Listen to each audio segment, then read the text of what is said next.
There's a paradigm shift occurring in the AEC industry. The days of withholding information as a competitive advantage are fading away, accelerated by a group of industry professionals who thrive on sharing ideas. So, when AECX, a grassroots forum for idea sharing and community, sprung up in Bluebeam's backyard, we jumped at the opportunity to be a part of it. Before the doors opened, I arranged for an exclusive interview with the event founders and a select group of industry thought leaders for a candid conversation about what drives them to advocate for change.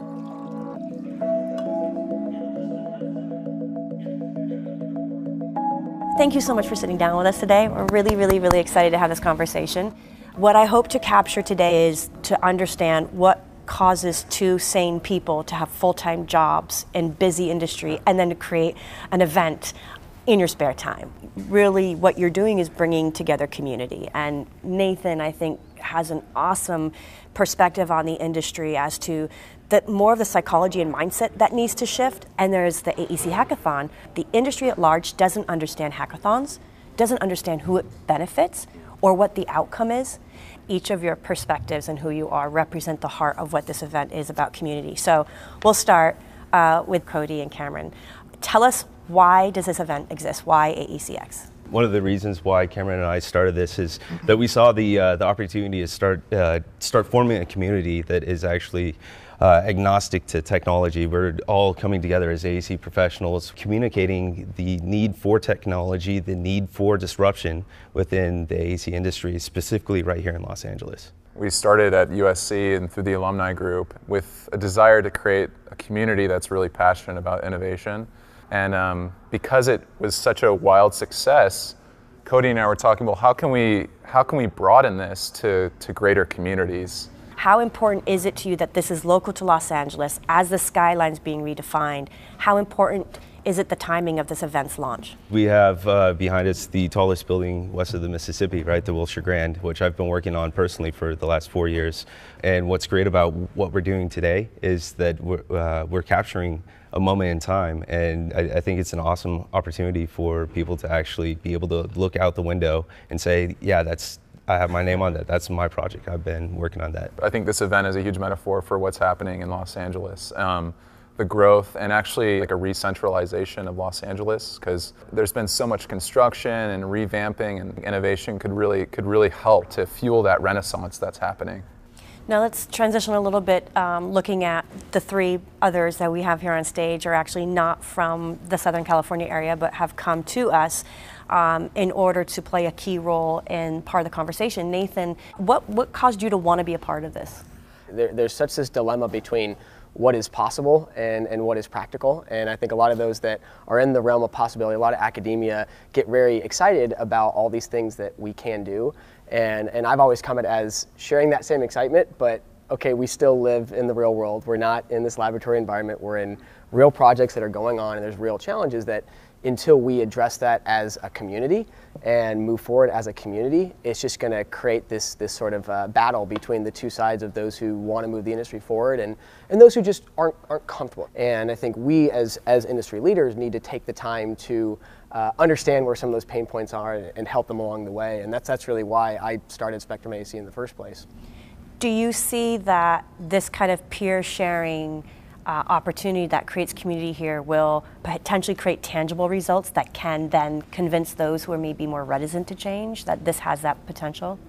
I mean, I think it's more of a cultural awareness that we keep hearing at these conferences of, it's so amazing that people are actually sharing information. I think there's always this competition between companies of the second you found out something, you've got to hold on to it and you got to patent it or it's your intellectual property. And I think within construction, there are so many challenges that need to be solved. We really all learn more and we gain more when we share transparently at these conferences.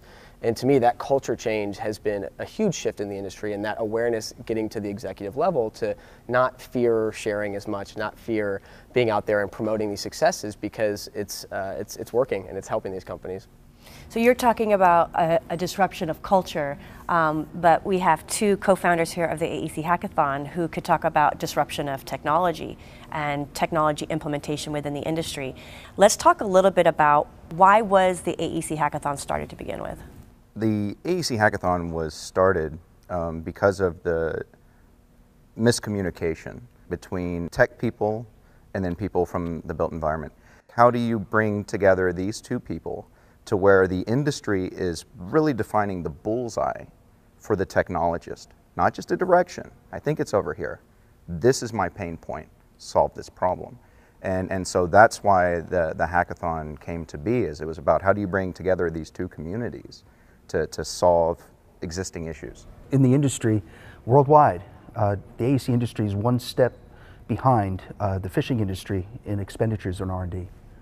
Right? The fishing industry. Yet look what's going on behind us, right? There's real dollars out there, which means when you have the hackathon being able to enable something that's being made over a weekend, there's a little bit of magic that happens. But we have to be careful about what that magic is, because it's not just about the tech, it's about the process and who's going to lose. When we start to bring innovations out into the field, the people that squeal the loudest that this thing doesn't work, just get out of my way, are the people that are actually feeding off the inefficiencies throughout the entire industry. There are so many inefficiencies. The people that are thinking we should be able to do this, the academics, the innovators, the thought leaders, we always on every project will be absolutely stop dead with certain technology implementations. The tackling and blocking that's going on out there, we could hit it head on and actually cause a damn civil war out on job sites, or we can just do it, implement it, and go rogue. I think everybody in the community wants to go rogue, and it's sort of, at what point does the industry say it's okay to go rogue? And here's your rope, you know, just enough to hang yourself a little bit, and let people try new things, let people experiment in these controlled environments on the job site. And how do we make it okay to fail in an industry that's all about certainty and production, even though we're not really good at either of those? Yet we fail to change that traditional paradigm, and I think this is the start of it. And that's why I guess now I'm excited more about the AECX and AEC Hackathon is because it is about bringing in awareness and then discussion. But then you do need that controlled environment that's safe, that your safety inspectors aren't going to go nuts because you're trying something new on. And so I think that's where the hackathon becomes that area where, and you brought it up best, it's safe to fail. Because failure, if you're still persistent, is iteration, right? And so I think that, you know, maybe in the future, even though I'm sure insurance companies would go nuts, we should maybe have an AEC hackathon on a job site. It'd be great to discover out of this discussion and doing what is going to be the next step to help adoption. It's true, we may not have a hackathon on a project, but why not take a real project where they're probably working over the weekends anyway and say, this weekend we're going to go inside this controlled environment and we're going to fail a bunch of things and test them and see if we can get something to work, but safely within a controlled environment. I mean, the more I get outside this industry, outside of construction, and look at tech, most of tech is frustrated that they're all solving these, you know, consumer problems that nobody really cares about, and they want to solve these problems. Yeah. And we're just trying to figure out how to get the two to talk to each other. And again, how do we free up people to go rogue, but make sure that whatever they go rogue on of their personal preference talks back to the system.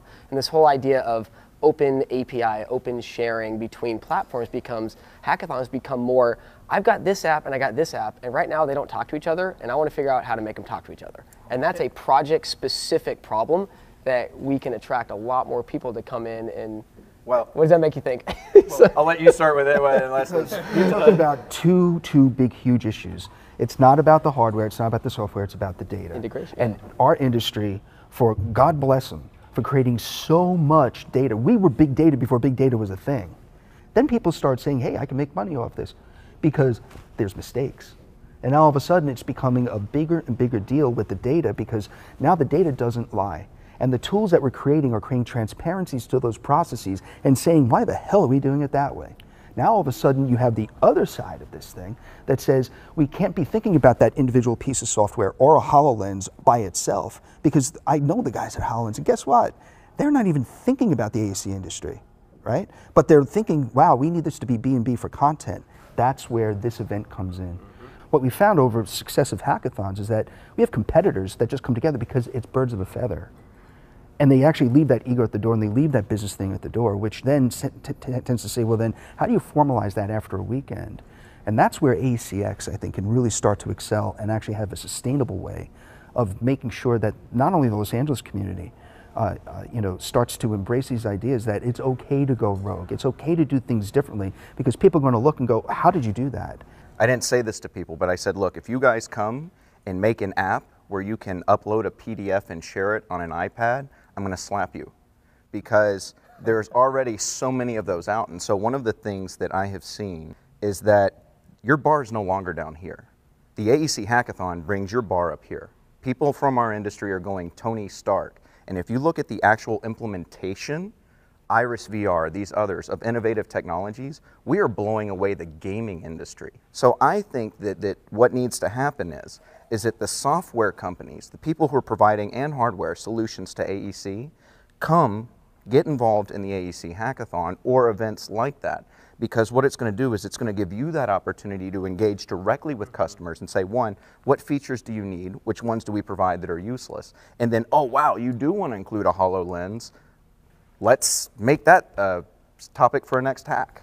I don't disagree with any of the points you just made. You're absolutely right. And I think at the end of the day, the app providers are having the same challenges that the industry has of, well, the second I share something, that's my intellectual property. And that is their business. Their business is their business models holding onto that IP. And that does add to the barriers to entry. I want someone that wants to be in VR to be in VR, and the actions that they take in that to also show up on my Facebook on my phone, or whatever that simple communication tool is.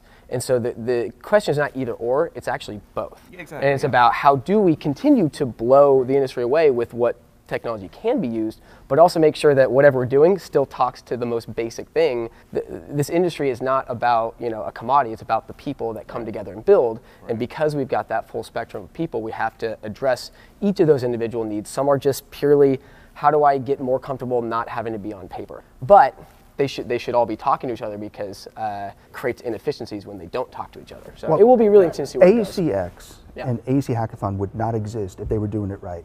Yeah. This is the watershed mark, that we're no longer just going to change our way to have to go to a university to figure out how to use a tool, right? We're talking about the real integration of process, technology, and the outputs. Whoever can figure that out, either on a job site, as an individual, or as a company, those are going to be the winners in this new world. And I think it brings up an interesting point. There is a need for a table to be created for this exchange. And I don't doubt that any software company would say they don't want to sit at that table. But let's talk about the reality of this event here in LA. So the hackathon is following on to this event, but based on other hackathons around the globe, what is the attendance like here, and why? Well, the attendance here is light. That's the interesting thing is, and as I kind of like to think of it more of a multi-local approach than a multinational approach, right? Is that you have a concept that you have to take somewhere and then see what the local community does with it, instead of saying this is the way it's going to be in all these places. We're more international than we are here, and it's a pull, not a push. That's what I think is very interesting, and why I'm here, is because I want to see the growth from AECX, have it to where when we're doing an AEC Hackathon, there are people saying, hey, I heard all of this great thought leadership, they've created the table for us to come to, and now it's time to build something on the table. Can it also be an industry recruitment tool? I feel like such of the challenge that we talk about in this industry is talent, management, retaining good talent. Can this be a way to bring talent into this industry by attracting folks that now get hired by a construction company to solve their specific problems? Completely. I mean, of course, we reach out to people who are providing existing solutions, but then we also just go out to the geek. Hey, you do JavaScript, you do mobile app development, and in one way, this is something that's completely foreign to them. There's this big opportunity here also, and we're talking about hackathons so much. As soon as you say hack, people will think that we're doing something illegal, right? Guy Fawkes mask, anonymous. And every time I start saying hackathon, Robot. it's amazing. People just gloss over and they're like, you're doing something illegal. AECX has this opportunity to lead the way for professionals to understand what we're trying to do and get them involved in the community as well, the hackathon community, not just the AECX community that we're trying to form here. The biggest thing is education. I think enlightening the masses, cross-industry. It's bringing top talent. I mean, most of the software engineers and technologists I know, they love solving huge problems, really complex problems, and there are so many. You know this. And that was the point I was really excited to make, is that I think it's less about who shows up, and it's more about what problems come in and what solutions go out. And how do you market that? I mean, it's great that everything is open source. At the end of the day, everything's shared, everything's recorded, it goes up somewhere, but that we can continue to promote, not just the event itself, but the solutions that come out of it, to see those scale, to see that fame go out to whoever that person is that solved that problem, that they're getting credit where credit's due, and that we're encouraging more folks to say, yeah, I want to go to the next one because I want to be that guy.